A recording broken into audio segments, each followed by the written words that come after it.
Hi all, welcome back to my channel. ಇದು ಗೌರಿ ಹಬ್ಬದ ದಿನದ ಮಿನಿ ವ್ಲಾಗ್ ಆಗಿರುತ್ತೆ. ಇವತ್ತು ಗೌರಿ ಹಬ್ಬ, ಆದರೆ ಏನು ಮಾಡೋದು, ಪಾಸ್ಪೋರ್ಟ್ ಆಫೀಸಲ್ಲಿ ಸ್ವಲ್ಪ ಕೆಲಸ ಇತ್ತು, ಹಾಗಾಗಿ ಹೋಗಲೇಬೇಕು. ಸೊ ಬೆಳಿಗ್ಗೆ ತಿಂಡಿಗೆ ಚಿತ್ರಾನ್ನ ಮಾಡ್ಕೊಂಡಿದ್ದೀನಿ.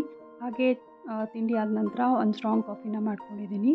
ನಾವು ಆಲ್ಮೋಸ್ಟ್ 7:15 ಅಷ್ಟರಲ್ಲೆಲ್ಲ ತಿಂಡಿ ಮುಗೀತು. ತಿಂಡಿ ಮುಗಿಸ್ಕೊಂಡು ಪಾಸ್ಪೋರ್ಟ್ ಆಫೀಸ್ಗೆ ಹೊರಟ್ವಿ.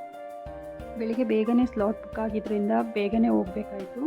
ಸೊ ಆಲ್ಮೋಸ್ಟ್ ನಾವು 8:30 ಅಷ್ಟರಲ್ಲೆಲ್ಲ ರೀಚ್ ಆಗಿದ್ವಿ. ಹೋದ ತಕ್ಷಣ ಕೆಲಸನೂ ಕೂಡ ಬೇಗ ಆಯಿತು. ವಿತಿನ್ 10 o'clock ಕೆಲಸ ಮುಗೀತು. ಅದಾದ ನಂತರ ನಾವು ಆನ್ ದಿ ವೇ ಬರ್ತಾ ಬಾಳೆಕಂಗು, ಹಾಗೆ ತೋರಣಕ್ಕೆ ಮಾವಿನ ಸೊಪ್ಪು, ಹೂವು, ಹಾಗೆ ಪೂಜೆಗೆ ಕೆಲವೊಂದಿಷ್ಟು ಸಾಮಾನುಗಳೆಲ್ಲ ಬೇಕಿತ್ತು, ಅದನ್ನೆಲ್ಲ ತೊಗೊಂಡು ಆಲ್ಮೋಸ್ಟ್ ನಾವು 11:15 ಮನೆಗೆ ರೀಚ್ ಆಗಿದ್ವಿ. ಅದಾದ ನಂತರ ಸಣ್ಣ ಪುಟ್ಟ ಕೆಲಸಗಳನ್ನೆಲ್ಲ ಮುಗಿಸ್ಕೊಂಡು ತಂದಂಥ ಮಾವಿನ ಎಲೆಯಿಂದ ತೋರಣ ಮತ್ತು ಪೂಜೆಗೆಲ್ಲ ಹೇಗೆ ಬೇಕೋ ಅದನ್ನೆಲ್ಲ ರೆಡಿ ಮಾಡಿಕೊಂಡು ಅಷ್ಟರಲ್ಲೆಲ್ಲ ಈವ್ನಿಂಗ್ ಆಗಿತ್ತು. ಗೌರಿ ಗಣೇಶನ ತರೋಣ ಅಂತೇಳಿ ಹೊರಟ್ವಿ.